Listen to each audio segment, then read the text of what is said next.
تو آپ اس بات کو سمجھیں کہ داخل ہونے سے دونوں پر غسل فرض ہو جاتا ہے۔ اب تھوڑی سی اس کی تفصیل ہے، اور وہ تفصیل یہ ہے کہ ذکر کا اگلا حصہ جو نمایاں ہوتا ہے، ابھرا ہوا ہوتا ہے، وہ کہلاتا ہے حشفہ، ہا شین فا، حشفہ، اس کو ذہن میں رکھیں۔ تو اگر اتنا ذکر داخل ہو گیا کہ صرف اس کا حشفہ، اگلا حصہ صرف اتنا ہی داخل ہوا تھا، تو کوئی یہ نہ سمجھے کہ چونکہ پورا تو داخل نہیں ہوا تھا تو اس لیے غسل فرض نہیں ہوا۔ نہیں، اگر صرف حشفہ داخل ہو گیا، اور حشفہ اس طرح سے داخل ہو گیا کہ اب حشفہ نظر نہیں آ رہا دیکھنے سے، اگر مثال کے طور پہ تو کہیں گے کہ حشفہ چھپ گیا، حشفہ اندر چھپ گیا، دونوں پر غسل فرض ہو گیا۔ پھر ایک سوال کسی نے پوچھا تھا، تو کہ بھائی بعض مرتبہ ایسا ہوتا ہے کہ کسی کا ذکر وہ کٹا ہوا ہوتا ہے۔ اچھا بھائی، ہوتا ہوگا، تو اس میں حشفہ ہوتا ہی نہیں ہے۔ اچھا بھائی، ہوتا ہوگا، تو ایسی صورت میں اس پر غسل فرض ہونے کا کیا حکم ہے؟ تو ایسی صورت میں کہ اگر کسی کا حشفہ کٹا ہوا ہو تو ایسے شخص کا بقیہ ذکر اس میں سے حشفے کی سائز کے برابر کی جگہ کہ حشفے کے بقر کے سائز کے برابر دیکھا جائے گا، کہ اتنا اگر داخل ہو جائے گا تو غسل فرض ہو جائے گا۔ اور اس میں جو حشفے کا داخل ہو جانا یا حشفے کا عورت کی فرج میں چھپ جانا، یہ جو بات کی ہے، تو اس سے ایک بات سمجھ میں آتی ہے جو مصنف علیہ رحمہ نے اور دیگر فقہا نے بیان کی ہے، کہ کوئی دوسری چیز اگر داخل ہو جائے تو اس سے غسل فرض نہیں ہوتا۔ ہاں، کوئی بھی دوسری چیز جو اگر وہ انسان آدمی کا ذکر نہ ہو، تو اس کے علاوہ کوئی بھی دوسری چیز داخل ہو جائے تو پھر غسل واجب نہیں ہوتا جب تک کہ انزال نہ ہو۔ اگر دوسری کسی چیز کے داخل ہونے سے انزال ہو گیا ہوا، پھر تو انزال والی بات تو یہ ہوتی ہے نا کہ انزال سے تو ہو جاتا ہے، جو شہوت سے انزال ہو وہ تو غسل کو فرض کر دیتا ہے۔ تو اب سنیں ذرا ایک اور بات، سنیں پھر یہ والی لائن بتاتا ہوں۔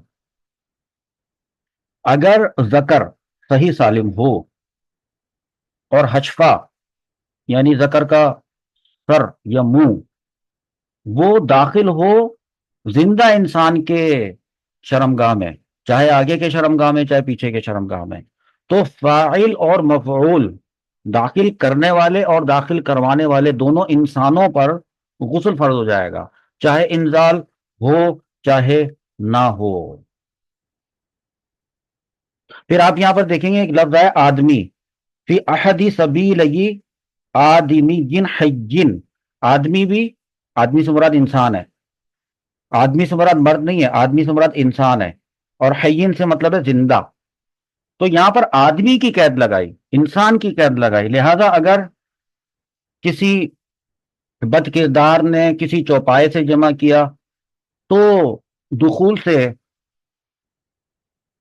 غسل فرض نہیں ہوتا، انزال سے ہوتا ہے، بغیر انزال کے غسل واجب نہیں ہوتا، اور حیین لکھا ہے زندہ، لہذا اگر کسی بد کردار نے مردہ سے جمع کیا تو بھی جب تک انزال نہیں ہوگا تو غسل فرض نہیں ہوگا۔ اب لکھیں وتواری حشفتن، اور حشفے کا چھپ جانا، وقدرها من مقطوعها، اور کٹے ہوئے حشفے کا، وہ کٹے ہوئے ذکر،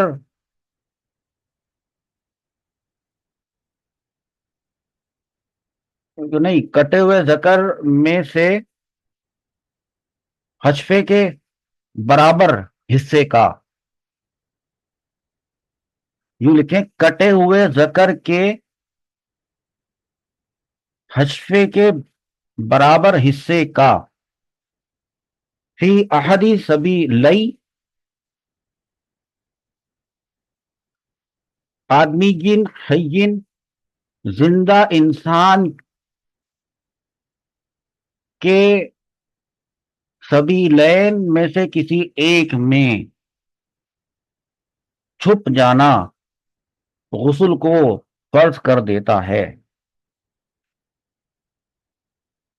اگلا پوائنٹ لکھیں، وہ انزال المنی جی بی وط ای میتتن او بہیمتن، اور منی کا نکلنا وطی کرنے سے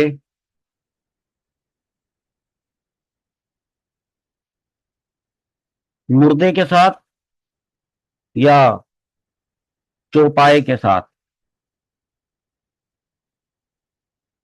غسل فرض کر دیتا ہے۔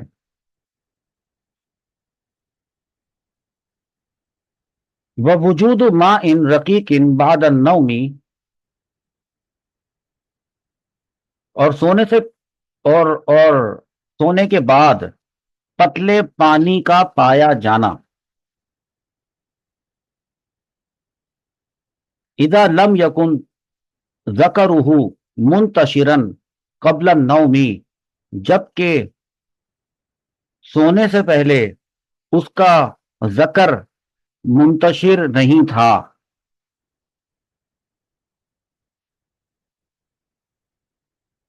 وضو کو فرض کر دیتا ہے۔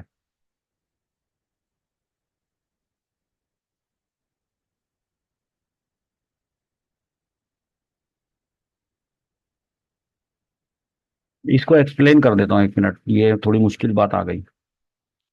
دیکھو بچوں، اگر کوئی مرد یا عورت سو کر اٹھے اور وہ اپنی ران پر یا اپنے کپڑے پر یا اپنے بستر پر ایسے ماء رقیق دیکھے، یعنی منی جیسی چیز دیکھے، تو بس غسل واجب ہے۔ جبکہ اگر مرد کی بات کریں تو جبکہ سونے سے پہلے اس کا ذکر اس حالت میں نہیں تھا جو جو ذکر کی حالت ہوتی ہے، جمع کے لیے ذکر کی جو حالت ہوتی ہے، جب ذکر جمع کے لیے تیار ہوتا ہے۔ تو ویسے تو اس مسئلے کی بہت ساری صورتیں ہیں، اسی مسئلے کی، تو سوچ رہا ہوں بتا دیتا ہوں۔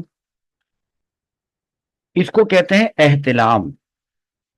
سوتے وقت جو شہوت کے ساتھ منی نکل جاتی ہے، ہاں، اس کے بعد پتہ چلتا ہے سو کے اٹھنے کے بعد، تو کہتے ہیں کہ احتلام ہو گیا۔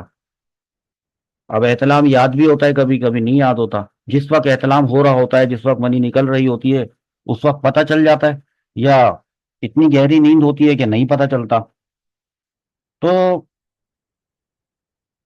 7 صورتیں بنیں گی احتلام یاد ہونے کی، اور 7 صورتیں بنیں گی احتلام یاد نہ ہونے کی۔ تو کسی وقت میں یہ ٹوٹل 14 صورتیں بنتی ہیں۔ تو وہ بتاؤں گا کبھی، جیسے کچھ باتیں ایسی بتا دیتا ہوں کہ اس بات کا یقین ہو کہ یہ منی ہے جو نکلی ہے، تو غسل واجب ہے۔ ٹھیک ہے،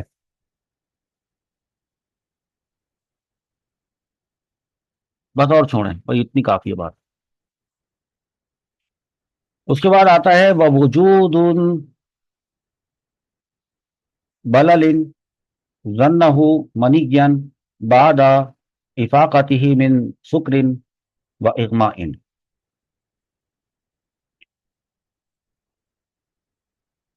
ترجمہ لکھیں، اور ایسی طریقہ پایا جانا جس کو منی گمان کرے، جس کو وہ منی گمان کرے،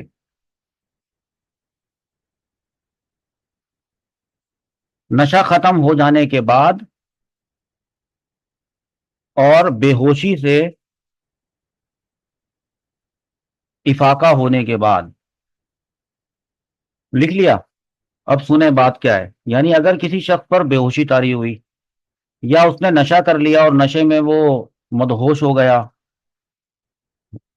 اور پھر جب اس کو افاقہ ہوا، یہ اپنے ہوش میں آیا، تو اس نے اپنے جسم پر یا کپڑے پر تری دیکھی، اور اس کو یقین ہے کہ یہ منی ہی ہے، ہاں، تو بس پھر یہ اس پر غسل واجب ہو جائے گا، اور یہ کہے گا کہ جس دوران یہ بے ہوش تھا یا جس دوران یہ نشے میں تھا، اس دوران اس کو احتلام ہوا تھا اور یہ منی ہے، پھر اس پہ غسل واجب ہو جائے گا۔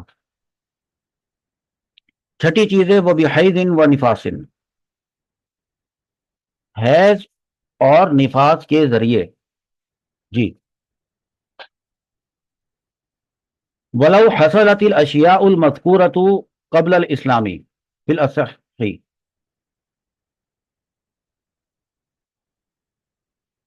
اگرچہ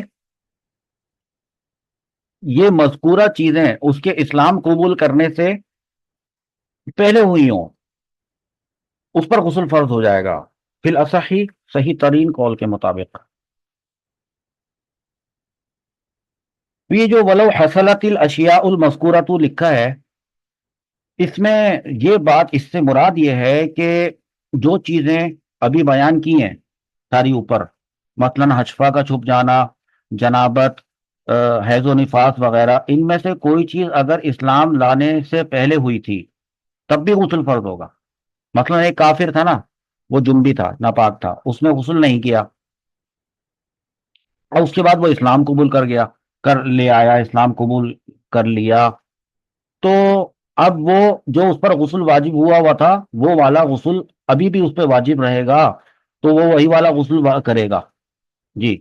بعض کہتے ہیں کہ نہیں، وہ اسلام لانے کے بعد غسل کرے گا. نہیں، تو درست ترین قول ہے کہ وہی والا غسل جو اس کے اوپر واجب ہوا ہوا تھا. ایک کافرہ عورت تھی، حیض تھا اس کو آ رہا، ٹھیک ہے، اب اس کا حیض بند ہو گیا، وہ تو کافرہ تھی، تو کافروں میں تو حیض بند ہونے کے بعد غسل نہیں کرتے، لیکن وہ مسلمان ہو گئی. ہاں جی. اب اس پر وہ والا غسل جو جیسے کہ وہ مسلمان عورتوں پر ہوتا ہے اس پر واجب ہو جائے گا. صحیح ہے. اس کے بعد لکھا ہے ساتواں، وَيُفْتَرَضُ تَغْسِيلُ الْمَيِّتِ کفایتاً، اور فرض ہے میت کو غسل دینا کفایتاً، فرض کفایہ کے طور پر. لکھ لیا؟ اب سمجھیں بات. یعنی کہ مسلمان شخص کی میت کو غسل دینا مسلمانوں پر فرض ہے. ہاں، اور وہ فرض اس نوعیت کا ہے کہ فرض کفایہ ہے، کہ اگر بعض لوگوں نے میت کو غسل دے دیا تو دیگر باقی افراد سے یہ حکم ساقط ہو جائے گا، لیکن اگر کسی نے بھی غسل نہیں دیا تو سب کے سب گناہ گار ہوں گے. یہ تھا وہ بیان جس میں وہ باتیں بتائی گئی تھیں جن کی وجہ سے مسلمان پر غسل فرض ہو جاتا ہے. اس کے بعد بیان آئے گا ان باتوں کا کہ جن کے بارے میں لوگوں میں غلط فہمی پائی جاتی ہے کہ ان سے غسل فرض ہو جاتا ہے، حالانکہ ان سے غسل فرض نہیں ہوتا. تو وہ جن چیزوں سے غسل فرض نہیں ہوتا ان کو اس کے بعد بیان کریں گے.